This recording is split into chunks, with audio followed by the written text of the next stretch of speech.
Hello friends, K കിച്ചണിലേക്ക് എല്ലാവർക്കും സ്വാഗതം. ഇന്ന് നമുക്ക് വെറൈറ്റി രീതിയിൽ കോവയ്ക്ക കൊണ്ട് നല്ല ടേസ്റ്റായിട്ട് ഒരു തോരൻ ഉണ്ടാക്കാം. അതുണ്ടാക്കാൻ വേണ്ടി ഞാൻ 250 ഗ്രാം കോവയ്ക്ക ഇവിടെ എടുത്തിട്ടുണ്ട്. അത് നമുക്ക് നീളത്തിൽ കനം കുറച്ചൊന്ന് അരിഞ്ഞെടുക്കാം. ഇനി ഒരു വലിയ സവാള കനം കുറച്ച് അരിഞ്ഞെടുക്കാം.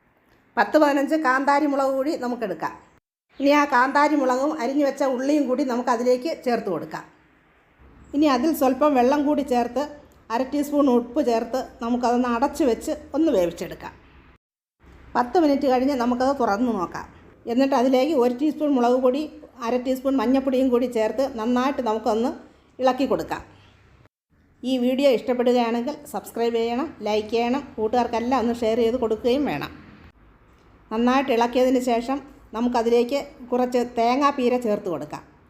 തേങ്ങാപ്പീര ചേർത്തതിന് ശേഷം നന്നായിട്ട് ഇളക്കി നമുക്ക് ഒന്ന് അടച്ച് വെച്ച് ഒരു 2 മിനിറ്റ് കൂടി ഒന്ന് വേവിച്ചെടുക്കാം. ഇങ്ങനെ വെച്ചാൽ കുട്ടികൾക്കൊക്കെ വളരെയധികം ഇഷ്ടപ്പെടുന്നതാണ്. ഇതെല്ലാവരും ഒന്നുണ്ടാക്കി നോക്കണം. ഇനി ഒരു നല്ല വീഡിയോയുമായി ഉടനെ തന്നെ നമുക്ക് കാണാം. ഈ വീഡിയോ കണ്ടതിന് താങ്ക് യു.